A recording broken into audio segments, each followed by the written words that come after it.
In your developing story tonight, the United National Party says that it will make clarifications to the media and the nation regarding the proposals of the United Bhikkhu Front following the Working Committee meeting on the 4th of November. භික්ෂු පෙරමුණ යම් අදහසක් ඉදිරිපත් කරලා තිබුණා. ඒ අදහසේ ඉඳගෙන පක්ෂයේ ප්‍රධාන නායකයින් තිදෙනෙක් The Bhikkhu Front had presented some ideas, and based on those ideas, 3 key leaders of the party commenced discussions. What we know is that the first round of talks had concluded and it had been decided to hold a second round of talks. Nevertheless, the UNP Working Committee is due to convene on the 4th. Following the Working Committee meeting on the 4th, we can explain the present situation to the media and to the nation. මේ පිළිබඳව කුමක්ද කියන එක අපිට මාධ්‍යයටත් රටටත් පැහැදිලි කරන්න පුළුවන්කමක් ලැබේවි. Will the proposals of the United Bhikkhu Front be implemented? The decision will be made by the members of the Working Committee.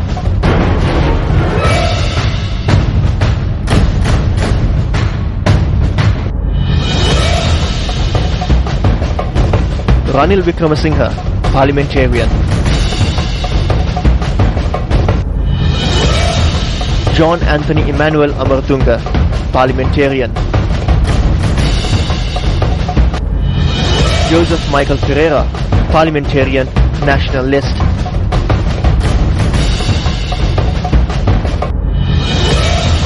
Tisa Thanayaka, parliamentarian, national list.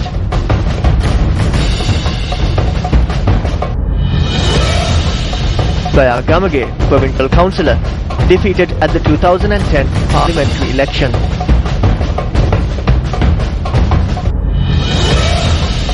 Lakshman Bantara Kiriyalla, parliamentarian.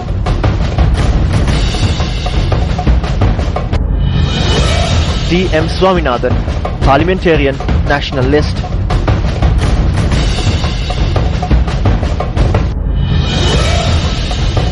Sagala Gajendra Ratnayaka, defeated at the 2010 parliamentary elections. Vijayadasa Rajapaksa, parliamentarian.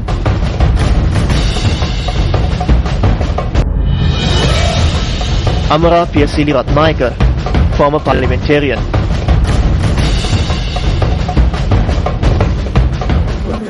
Convening a media briefing today, the UMP Trade Unions Collective said that they have a moral right to speak about Ranil Wickramasinghe.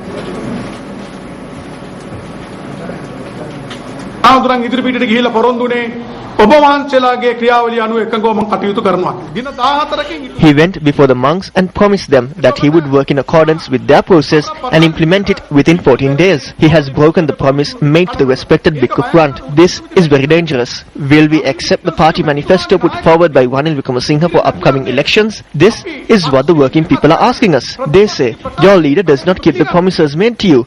He does not keep the promises made to monks.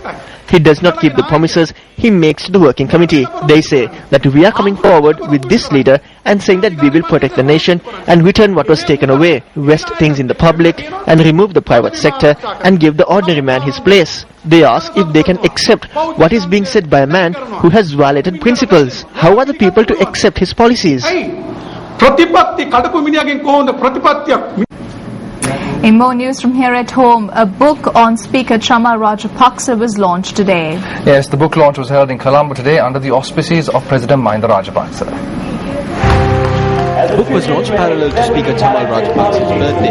Government and opposition representatives, including Prime Minister D.M. Jayaratne, were present at the occasion.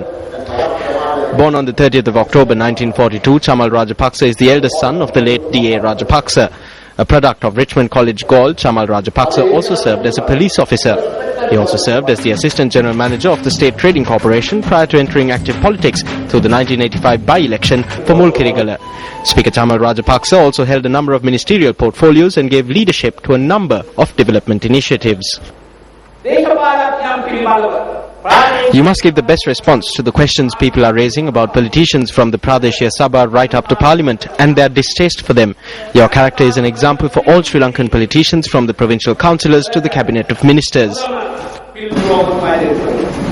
If you're just joining us, you're watching News First Primetime News, and up next is Action TV.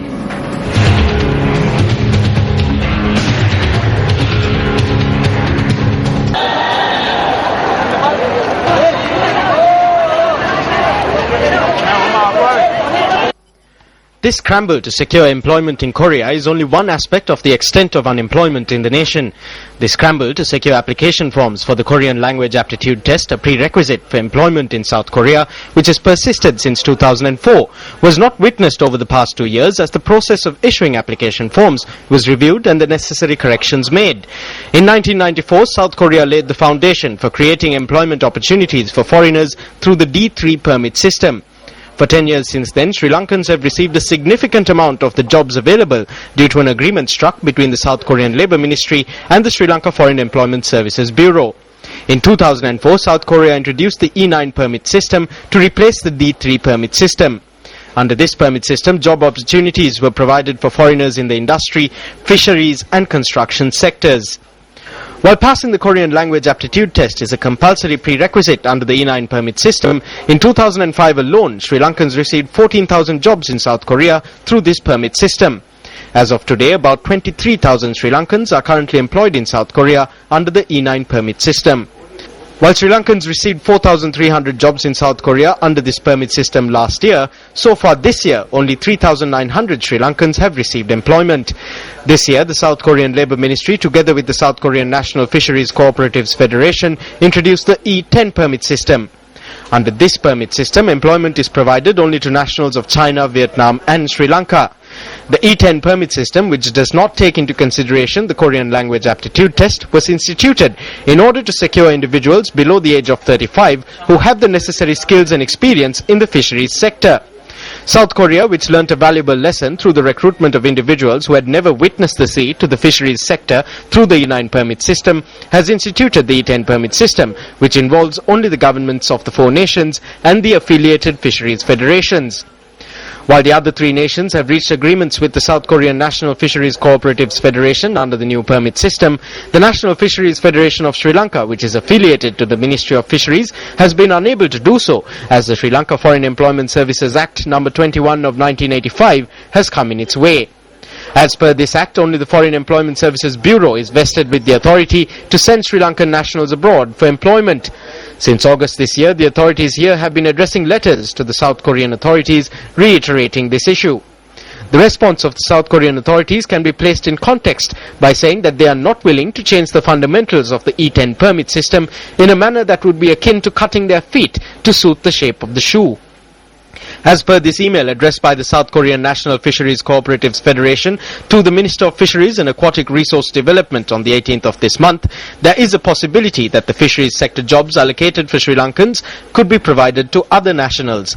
As a result of this letter addressed by the Secretary to the Ministry of Foreign Employment, Promotion and Welfare to the Korean Fisheries Federation on the 23rd of this month, the loss of these jobs could be hastened tenfold. You cannot undermine the need and the importance for an act which enables foreign employment to be properly processed and regulated. However, is there room for the country to have rigid acts when dealing with the world at large? Secretary to the President, this is over to you.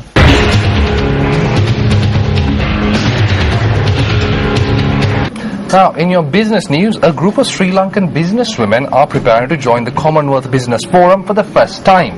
The group hopes to introduce a number of investment projects at the forum. A media briefing was convened in Colombo today by the Sri Lankan representatives who will participate in the Commonwealth Business Forum. They emphasized that proposals on investment projects for tourism, manufacturing, education and other sectors are to be presented at the forum. The first time the Women's Forum was mooted was in Australia, and they set it up. So this is the first time that we will be having a segment for the Women's Forum within the Business Forum of Chogam. So we have an opportunity here to bring out the issues facing women. What can we do to make the path to success for women more equitable?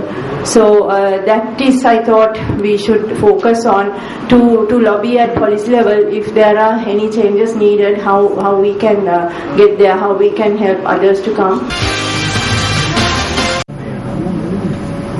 Well, and with that we wrap up tonight's edition of Prime Time News. Thank you very much for joining us. I'm Mahina Bongzo. And I'm Madhushka Balasuriya. But before we go, here's a quick look at your weather forecast for tomorrow. Good night.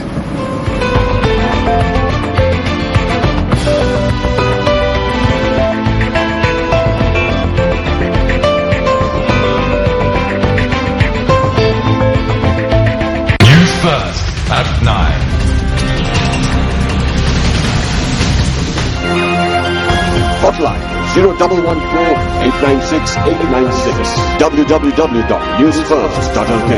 Feedback at newsfirst.lk.